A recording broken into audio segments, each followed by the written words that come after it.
Ever dreamed of launching your own brand? Mara Smith's story will inspire you.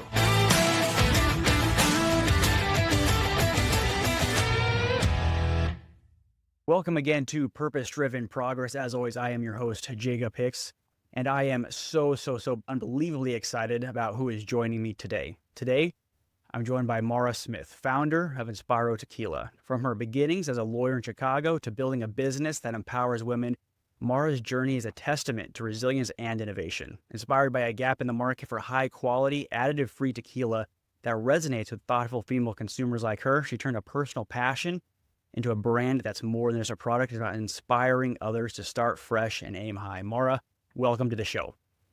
Thank you. What an intro. I'm just so excited to have you because it's just such a unique journey going from, a practicing lawyer in the heart of Chicago to creating tequila. So, walk me through it a little bit.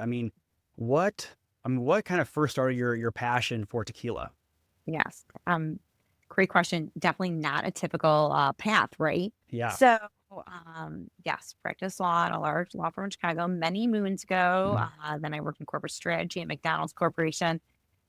All of these things are kind of relevant to how I end up there. Sure. Practicing law, a little bit more of the, I guess, knowing how to put in hard work, which is necessary as an entrepreneur. So kind of learn those skills, and in corporate strategy, it opened my eyes to just different concepts and ideas. And actually that's where it sparked my entrepreneurial, spirit, I think, when I was studying consumer trends and insights at McDonald's Corporation, and ideating for the company. And all of a sudden I started thinking like different ideas. Before that, I had never been contemplated entrepreneurship. Yeah. Then another very large pivot is that I was home for many years. I left my corporate career when I had preemie twins and made the decision to stay home. And then had a child 9.5 years, later. So I was out of the, traditional workforce for many years. But again, learned a lot of skills there. So talk about, multitasking, efficiency, and learning flexibility. No better test, way to do that than having 3 kids. But I knew I was going to start a consumer product brand. I just love the category. I love food and beverage. I'm a super consumer. I love taste testing things. And the reason I became tequila is really kind of what you said in the intro. I'd been a tequila drinker for years and then learned that everything I was drinking contained undisclosed additives. I did not know that brands were putting, sweeteners and glycerin and coloring. I thought drinking something kind of better for me as far as an adult beverage goes. Yeah. And then the second part really was that I didn't think anything was speaking to me as a consumer, really directly, not as kind of just a secondary consumer, but what would I care about? What am I drinking? What are my drinking occasions?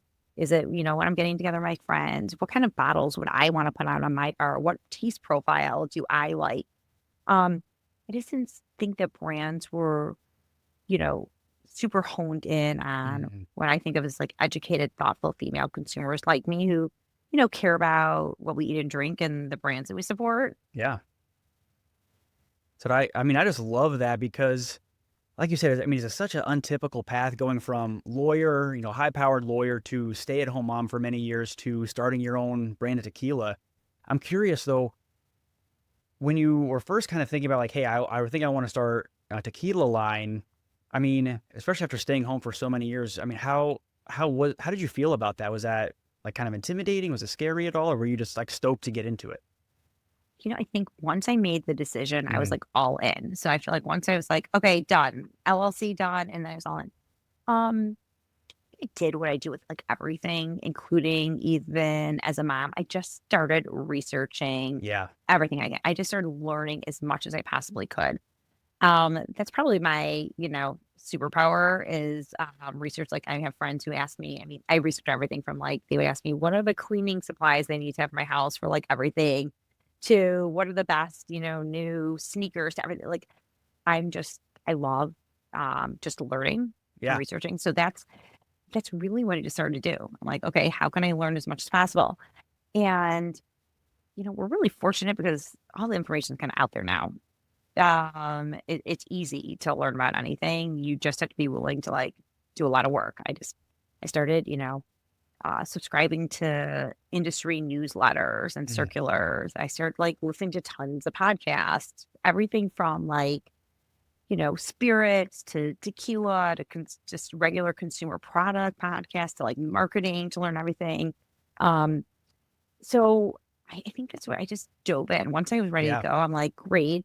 And I was excited to learn about a whole new industry. Yeah, and to try things out and experiment a little bit, right? Yes, the So, the good part is the due diligence. I yes. definitely, yes, it required ordering a lot of different products to taste us. Yes. So in all of this research you were doing, especially early, I mean, you're still doing a lot of research today, I'm sure, but particularly early on when you're doing all this research, was there any like really big aha moments for you? I think there were a number of things. Mm, And there's also something, I'm still learning. Like yeah, the fun part of entrepreneurship is it's a huge learning curve. Like I learn always. something new every single day. Some things I don't want to know anymore more about, like SEO strategies. I don't want to learn anymore, but I'm always learning something. I think there were a few things.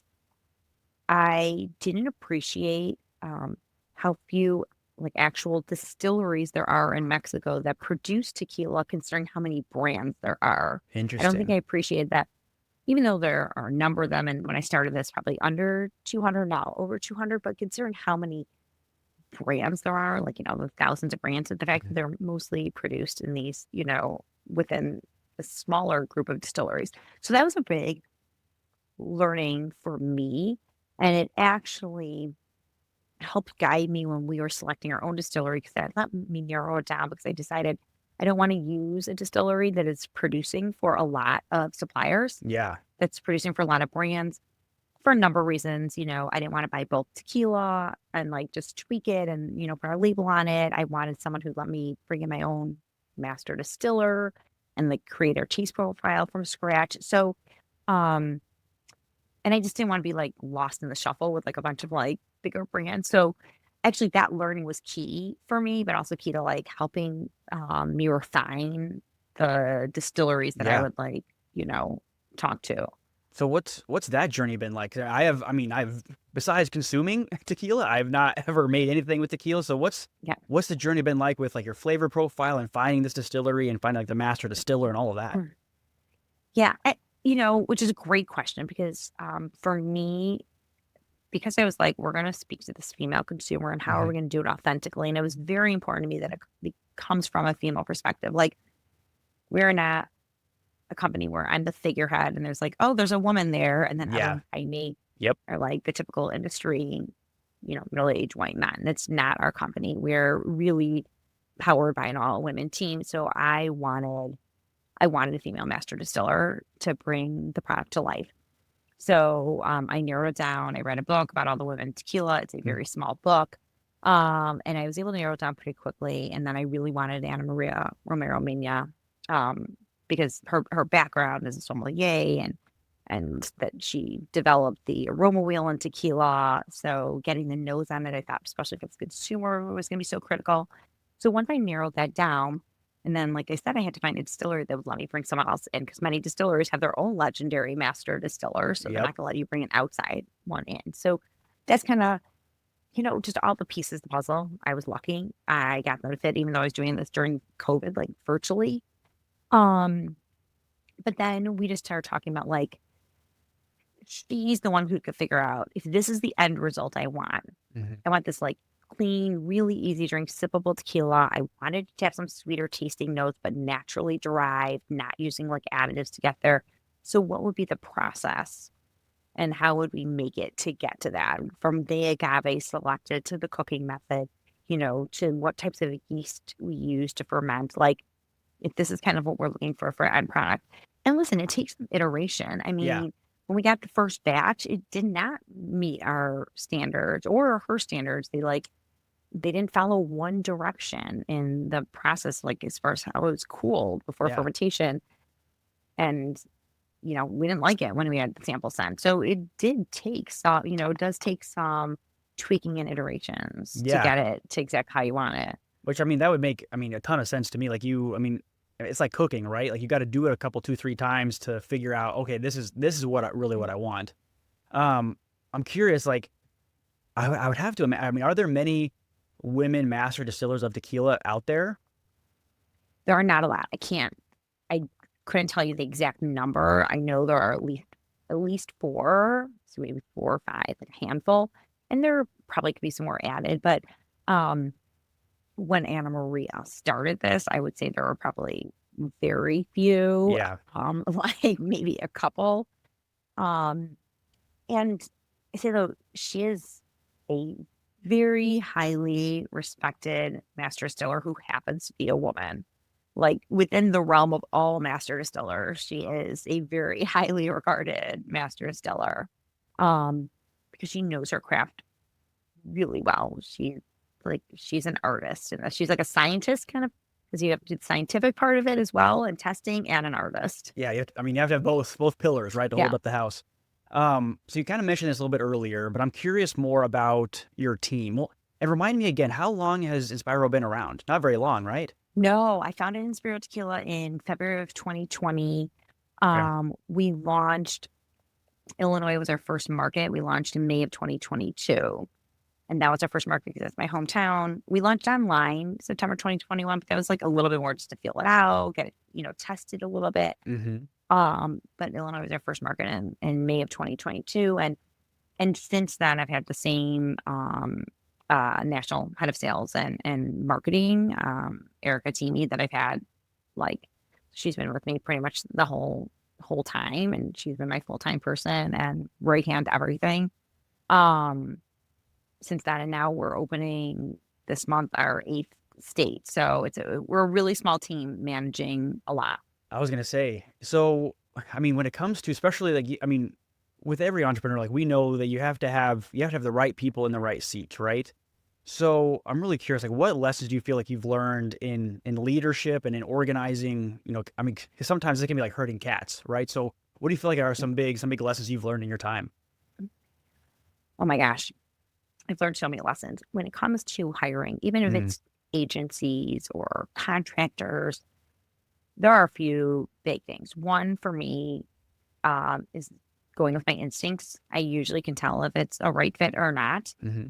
And whenever I kind of like push something in to fit something that I don't think is the right fit, it generally is not. Yeah. Um, I'd say now there are two things I look for. Like in general, I look for good energy and drive. Okay. I need people that are like super driven, excited, brand builders and have great energy. I care about those two things way more than industry experience. That was another learning for me. I think because it came in as an outsider, I thought, okay, well, I need people who really understand it, who have been in longer and things. And now I would take less experience Mm-hmm. and more just like passion for sure. Yeah. Well, Um, I'm curious and if I you don't think, mind. oh, yes. What so like for folks that might be listening out there that maybe they're entrepreneur again, like they're maybe in like similar roles to yourself, right? Where they've got maybe a couple of hires under their belt, but if you are either looking at somebody's resume or you are like in an interview with somebody, I mean, what signals or what things are you looking for that energy and for that drive and passion? Yeah, it always starts with first like seeming like they're very excited about the brand. Yeah. And I also look first and foremost like just like we talked about me doing a lot of research, did they research? Yep. Anyone I talk to and like, so tell me and like tell me about it and why you started an expression like there's so much information out there. I'm on your podcast, I've been on lots of podcasts, there's lots of interviews, like they can find that out really easily, like Mm-hmm. come after you've done that research. So I could see that you've done it and you're excited to know about the brand first. So those are always two things. And I just think you can tell when someone has that like mentality Yes. of I'm excited to build and grow. I see potential. I see this. And you can also tell when someone's kind of like disgruntled because they've been like, oh my gosh, this industry is like, pounded me down enough. It's so Yep. hard and whatever. And those are like my key signs. Like, okay, that's not going to be the energy. When you're a small team, that's what I tell any entrepreneur, right? If you only have a few hires in a small team, every single person matters so much. And there's so Yes. much like interaction that I can't have that kind of negative energy Mm-hmm. around me. Like you get knocked down like, like it's a game of whack-a-mole, like so many times every day that you need at least your team to be like positive and energized and excited. Mhm. So that's something really, and I just think you could tell that from talking to people. I mean, I can tell right away. I can tell if it's the right, fit and like right energy for me the Mhm. minute I get on. And I think it's really important that if it's not face to face in person, it has to be on Zoom and I have to see them. Yep. I can't imagine that I would hire anybody who was off camera and doing like a phone, interview or discussion with me. Like, I can't tell. I need to, see what they're like, their body language, everything. Yeah. And, the reason I think hiring consultants and 1099s to start out as opposed to a lot of full-time hires, Mhm. it Mhm. allows small brands to learn and to pivot really quickly. Yes. I think that's essential. People say that like, hire slow, fire fast. And it really is the truth. It's a huge, I'm someone who's very loyal. I stick with the same people forever. I've had the same hair person for like a million years. Yep. I like everything. So I don't like that change, but has been a very key learning that it's not working and it doesn't seem like right. Like you have to move on quickly. I've been able to do that and it's easier to do with like an agency model Mhm. than if someone was like your full-time person. Yeah, 100%. Well, I feel like it's really easy to overlook that, especially like early on, like when you're entrepreneur, like you're trying to find like, hey, I hate the sales side of it or hate the social media side of it, and I want to hire somebody to take this off of my plate. Having somebody that's 1099, particularly if they're used to that 1099 role, they are they're gonna accept it's like, hey, like this isn't working out. They're gonna understand that. And like they're used to like people pivoting really, really quick. I mean that's a fantastic tip. I'm curious though, because as we all know, when you're starting a business, there's tons and tons and tons of challenges, right? And especially I would think in an industry that's dominated by just these huge, huge companies. So what have been some of the biggest hurdles that you've had to deal with, particularly early on in building your brand? Yes. And that is something, that's a very important part of kind of like in this industry where you Mm. have like the main players. Like if you look at the um who like dominates the market, it's like 70% of the tequila market. It's like dominated by like three major players, right? And Man, it's very significant. yeah. Um, on the other hand, there's a lot of room for these smaller brands because even that other 30% is a very very big market in tequila because it's a huge market. So I think there's an opportunity to bring more perspectives and like some smaller brands and people are getting more and more interested in better quality or craft or something differentiated and to for trial and just to learn and having some storytelling. So for us, like Yes. the biggest thing is right, our brand is about storytelling. Like if you're just comparing and looking at the tequila shelves and someone else could be, less expensive, a known celebrity brand, right? Yep. So for us to stand out, there has to be like the storytelling piece about it and um getting that. How do we tell that story? How do we get it Mhm. across to enough people? Yep. How do they hear about it? So, right, huge challenge for some like challenger brand is that we don't have the same kind of marketing power. Yeah. We're not going to have a Super Bowl ad this weekend, right? So you're not going to get Oh that dang, out there. I was gonna be looking for it this weekend. Exactly. Um, so it's like, how do you get that story? Like we have a meaningful story Mm. behind the brand. Everything we do is really thoughtfully crafted. But how do you relay that to Yes. consumers? So I think that's the big challenge without a, huge marketing budget like those players have. How do you get that across the consumer? Yeah. I mean, that's absolutely critical. And I mean, I always tell people, I think you're always selling to some degree, whether you're a salesperson or not. And if you don't have a good, genuine, compelling story, it's much, much harder to do what you're doing. So when you were first getting like, was storytelling kind of always something you were good at, or was this something you kind of had to develop as you got more and more into it, or how did that kind of go for you? I think there's a couple of pieces there. Mm. One, we are always selling, but I never thought of myself as a very good salesperson. Like Mm. that's not something that I found was like, a core skill of mine. Yeah. I've always been kind of like much more in the thick of it. Like I'm good at like putting together, the presentations and the documents and the Yep. numbers and the spreadsheet.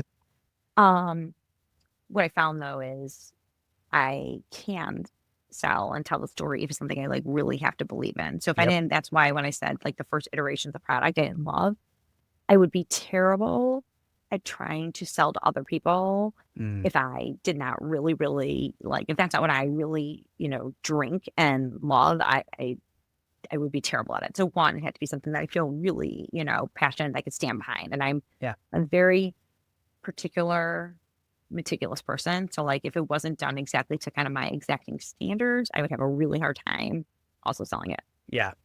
I don't think I appreciated how much my voice would be a part of it. In all Mm-hmm. honesty, starting it, I thought, yes, I'm going to be the one talking about, but I don't think I saw myself as being the ongoing spokesperson Yeah. Yep.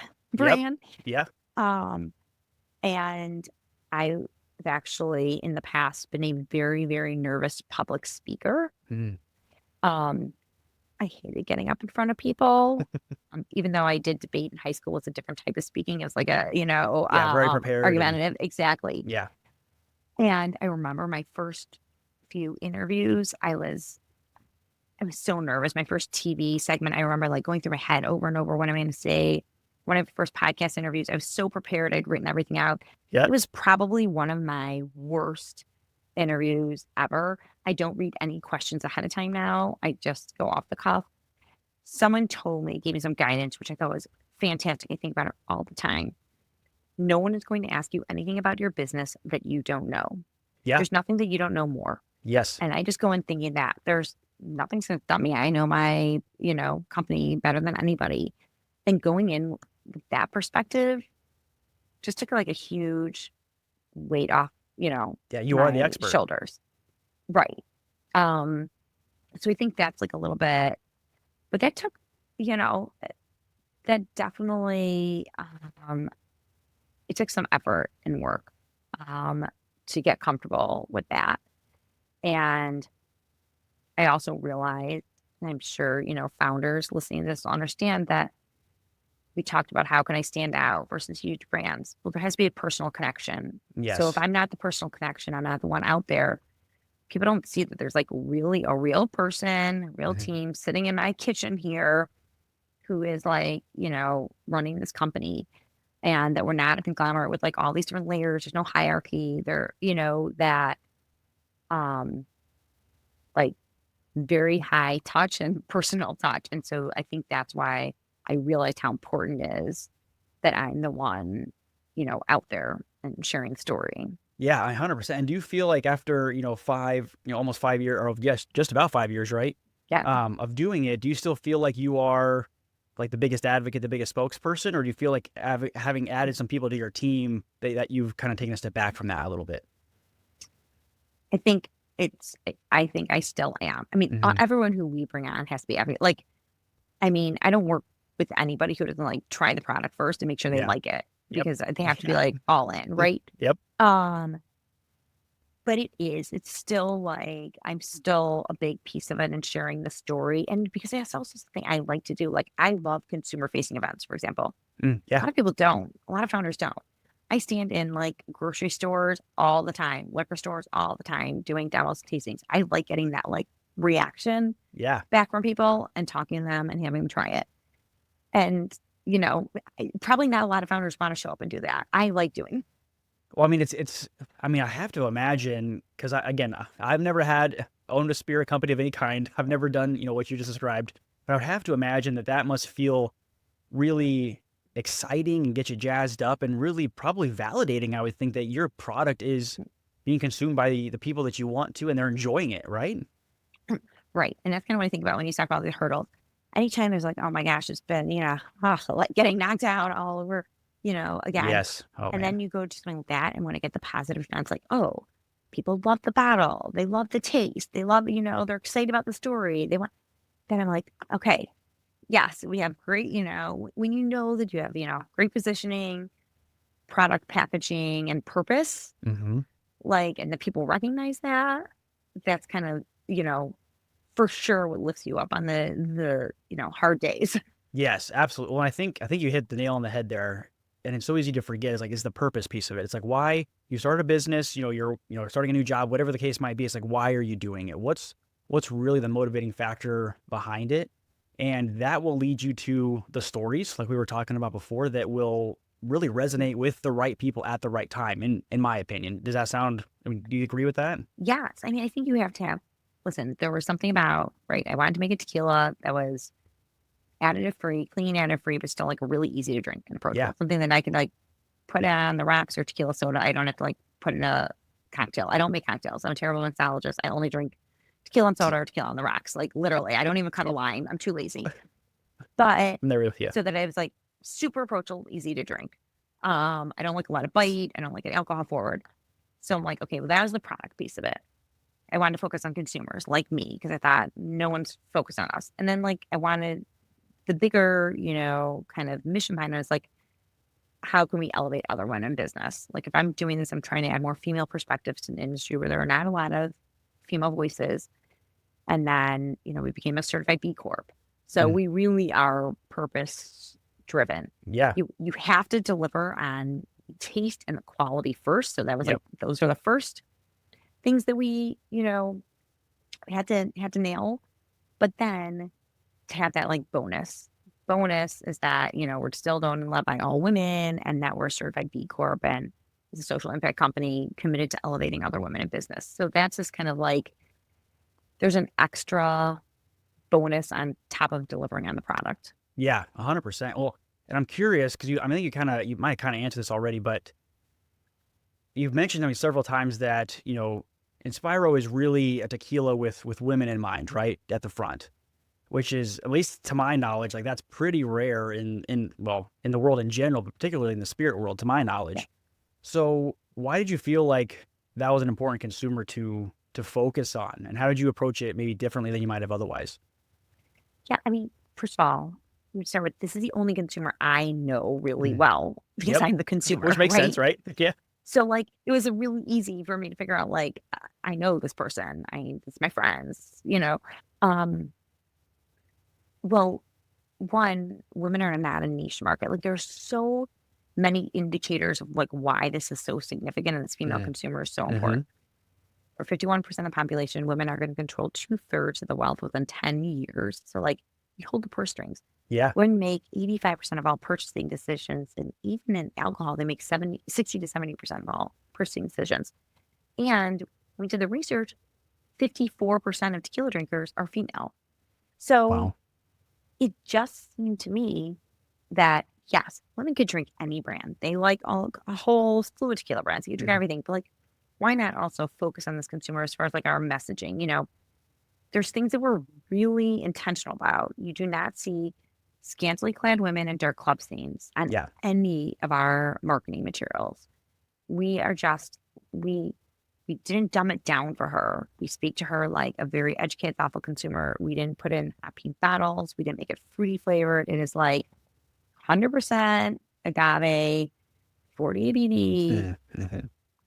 ultra premium tequila. So I think I just looked at this consumer and thought when people do usually, when they do try to address this consumer, they usually think they have to like give her this like alternative, like weekend version. Mhm.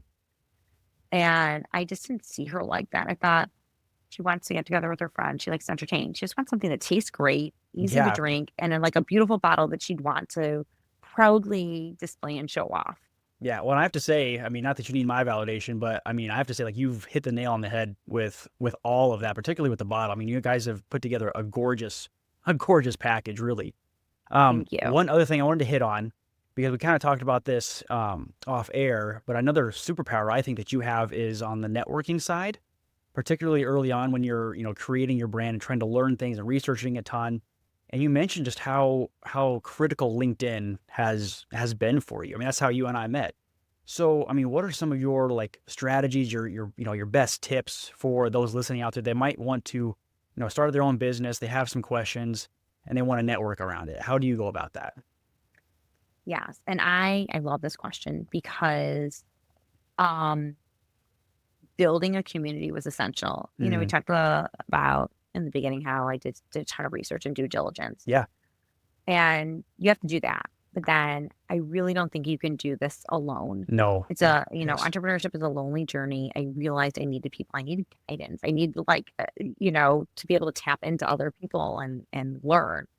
Um, so when I started this, I had no LinkedIn profile at Mm. all. Mm. Wow. I had no business network, like great carpool network, no business network at Yeah. all.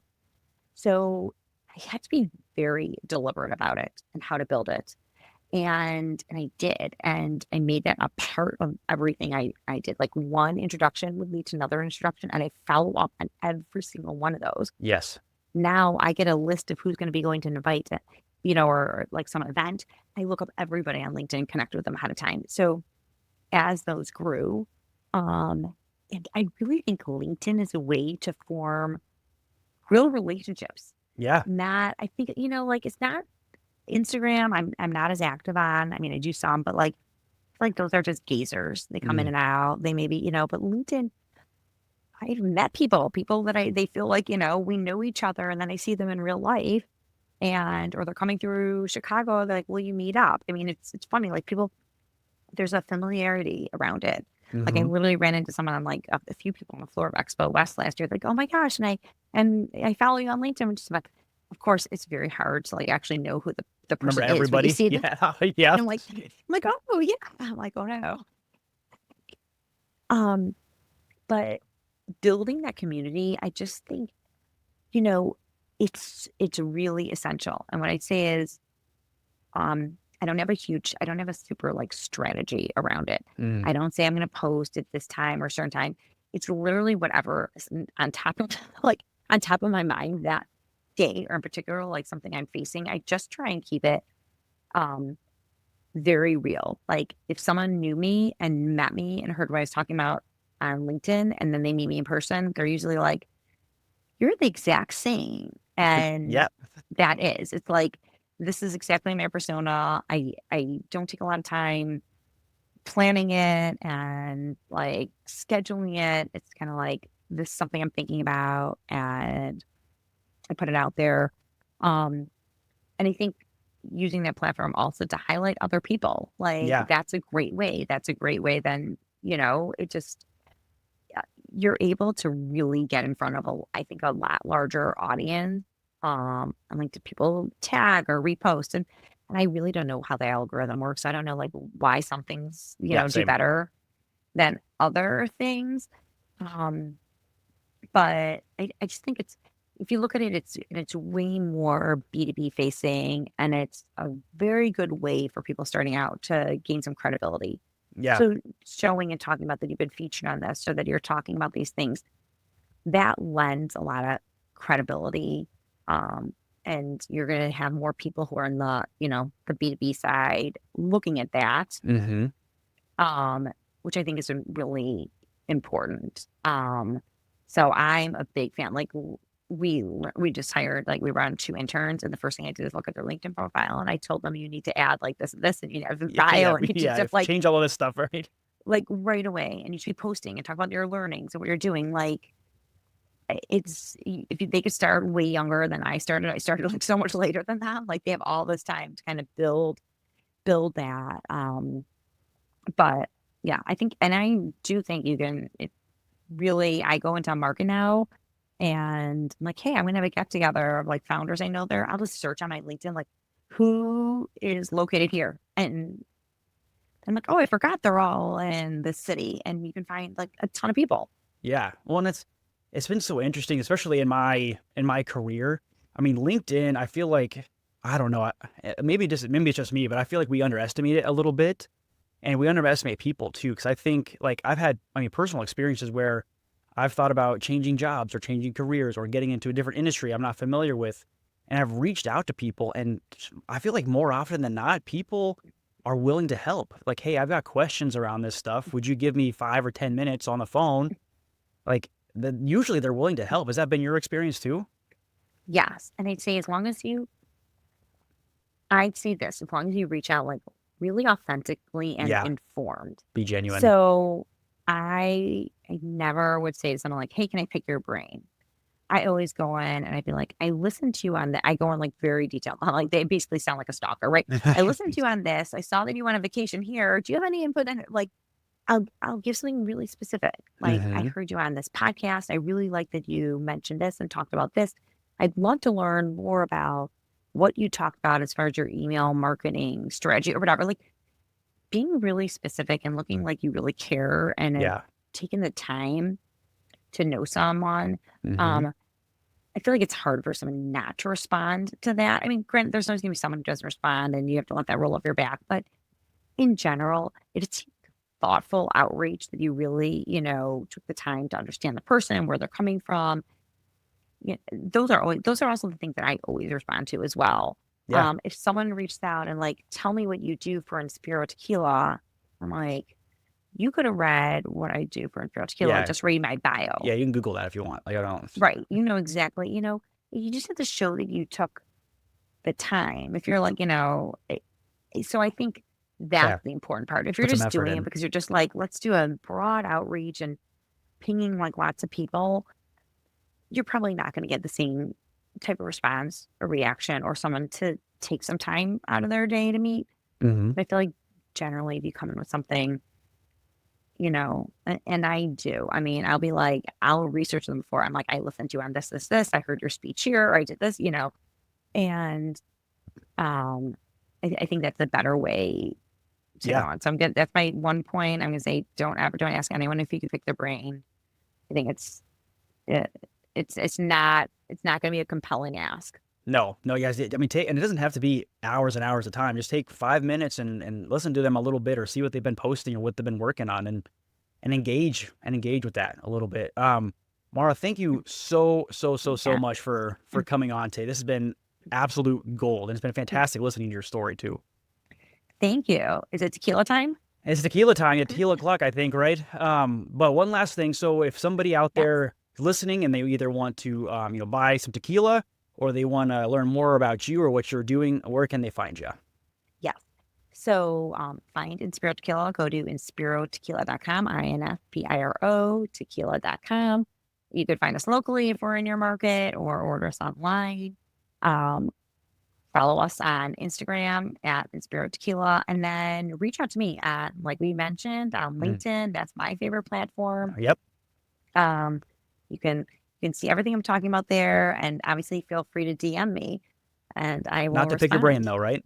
Exactly. Well, thank you again. And if anybody's listening, has loved this conversation, make sure to subscribe and follow along. We've got a lot of stories just like this, and share it with somebody that could also use some inspiration today. And we'll see you next time.